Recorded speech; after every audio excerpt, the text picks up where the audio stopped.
जिसे आपने कहा नहीं ये शत्रु नहीं, मानव में सब बराबर होते हैं, रचना में तो कोई समस्या नहीं है, लेकिन यहां के पागलपन में तो बदलाव है। तो जब आप कहते हो सारे धर्म बराबर हैं, तो आप गंदी नाली की कीचड़ की तुलना समुद्र से करते हैं। इसमें कुछ बुरा लगने की बात नहीं है, इसमें कोई अनपार्लियामेंट्री नहीं है, इसमें कोई हेट स्पीच नहीं है। आप समझ ही नहीं पा रहे हैं कि आप कह क्या रहे हैं। फिर कहा कि सारे धर्म बराबर हैं, तो हमारे धर्म यानी हमारे पंथ में एक मंदिर है और एक मस्जिद से कुछ लगे हुए हैं आजकल मंदिर मस्जिद की दूरी कम करने में, क्योंकि उनसे पहले तो कोई ज्ञानी था ही नहीं इस दुनिया में, अभी ज्ञान प्राप्त हुआ। तो बेसिक समझने की कोशिश कीजिए कि जब आप कहते हो मंदिर और मस्जिद एक ही है, तो ये नेताओं के डायलॉग तो हो सकते हैं, लेकिन कोई एक आदमी जो समाज में लोगों को सच बात बताने निकला हो, तो उसको साइंटिफिकली फिलोसफिकली ओरिजिनल टेक्स्ट से साबित करनी चाहिए। उन्होंने कहा था, तो वो कौन थे भाई, कहां से लाए थे वो कहानी। मंदिर और मस्जिद एक हैं, ये जिसने भी कहा वो बड़ा पाखंडी है। मैं गलत कह रहा हूं, आपको थोड़ा सा लग रहा होगा कि मैं ऐसी बात क्यों कह रहा हूं।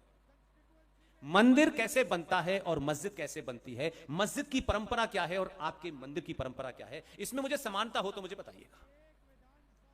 मंदिर के एक साधारण सा नियम है कि जिस भूमि पे आपने बनाई है उस जमीन के ऊपर कोई विवाद ना हो, वो जमीन आपकी लूट की ना हो, चोरी की ना हो, डकैती की ना हो, और वो जमीन चाहे दान दी हो या आपने किसी ने खरीदी हो, तो उस जमीन को जिसको आपने खरीदा है, आपकी फिलॉसफी इतनी बड़ी थी कि जब जो उस फिलॉसफी पे लोग जी रहे थे वो बहुत दूसरे लोग थे, और हम जो आज उस फिलॉसफी को फॉलो कर रहे हैं वो 2 रुपए किलो चावल में बिकते हैं।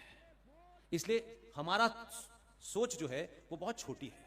तो हमारी फिलॉसफी अनादिकाल से उस जमीन के टुकड़े को जिसको हमने खरीदा है, जिसका टैक्स जमा है, उस जमीन को फिर हम उस जमीन के चारों तरफ एक भूमि पूजन करते हैं। ये हमारी फिलॉसफी है। वो न समझे बात अलग है, जैसे माँ और पिता कोई बात कहते हैं तो छोटा बच्चा नहीं समझ पाता है ना, तो उस बच्चे की गलती नहीं, क्योंकि वो अभी इतना उसमें बोध नहीं है कि वो समझ सके। इसका मतलब ये नहीं कि माँ बाप गलत थे, उसकी समझ नहीं अभी आ रहा क्योंकि वो अभी इतना बड़ा नहीं हुआ। तो उस भूमि का पूजन होता है और मंत्रों के उच्चारण से, गंगा जल से, विधि विधान से हम उस जमीन के टुकड़े को पूजते हैं। और फिर हमारी फिलॉसफी है कि गंगा जिस गंगा के पानी को हम पवित्र मानते हैं। क्यों मानते हैं? क्यों गंगा का पानी पवित्र है?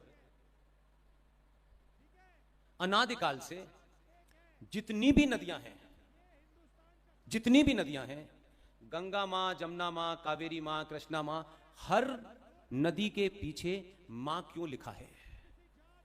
यह संविधान में नहीं था, यह शास्त्रों में है। क्योंकि हम सनातनी हिंदू ये मानते हैं कि दुनिया में अगर सबसे बड़ा कोई सच है और सबसे पवित्र कोई है तो सिर्फ मां है। सच क्या है?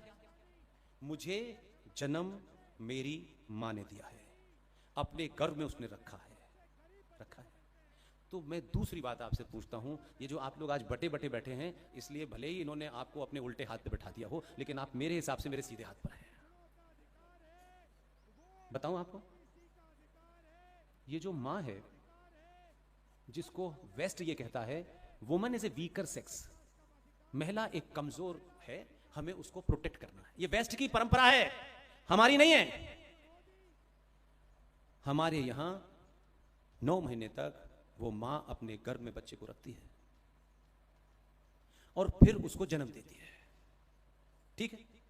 ये जो पिताजी बैठे हैं आपके सीधे हाथ पे सारे, ये इनको क्या गलतफहमी है? वंश पुरुष से चलता है। ये कहां पढ़ा इन्होंने इनको अपनी दिखानी थी, इनका वंश चलता है। मैं इनका वंश बताता हूं। जिस मां ने मुझे जन्म दिया है, दुनिया में कोई दूसरी चीज ही नहीं हो सकती, उसी मां को पता है कि मेरा पिता कौन है। कैसा लगा? मां के अलावा कोई दुनिया में गारंटी नहीं ले सकता है कि मेरा पिता कौन है।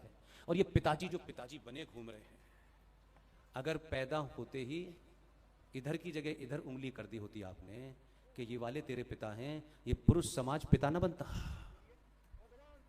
मैं गलत कह रहा हूं? लेकिन मजबूत कौन है? मां। लेकिन हमारे समाज में पुरुष को बताया गया है, पुरुष से वंश चलता है। भाई साहब ज्यादा 3-5 करोगे, इस उम्र में भी अगर कह दे कि बेटा इन्होंने गलती कर दी थी, ये वाले हैं, जीवन भर पिता पिता घूमते रहोगे सड़क पे, कोई दुनिया का सर्टिफिकेट काम नहीं आएगा। इसलिए मां दुनिया का सबसे बड़ा सच है और सबसे ज्यादा पवित्र है। इसलिए जैसे हमारी मां के घरों में बेटियों के पैर लग जाता है तो फौरन छूते हैं ना, क्योंकि वो पवित्र है। इसलिए अनकॉन्शियस माइंड की एक बात बता रहा हूं, ध्यान से सुनिएगा। आप बनारस जाएं, आप अयोध्या जाएं, आप इलाहाबाद जाएं, जहां भी जाएं, आप एक चीज को देखिए। मैंने कहा ना मेरी पैदाइश दूसरी जगह की है, तो मैं चीजों को साइंटिफिकली देखता हूं। आप गंगा के किनारे खड़े हो जाइए जाके, आप बनारस चले जाइए, और गुजरातियों को तो जाना चाहिए वहां, क्योंकि बनारस को बनारस तो आप ही के आदमी ने बनाया है। और जो इस पूरे सफर में, इसलिए मैंने कहा कि मैंने इस सफर में कुछ अपने मन से नहीं किया। जब मैंने ये सफर शुरू किया था तो ऐसे ही अकेला था मैं।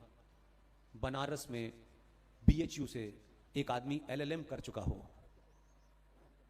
वो आदमी अपना सब कुछ छोड़ करके पिछले 10 साल से मेरे साथ है, जिसे आप सब लोग मेरे साथी के रूप में ओम नरेश यादव से जानते हैं।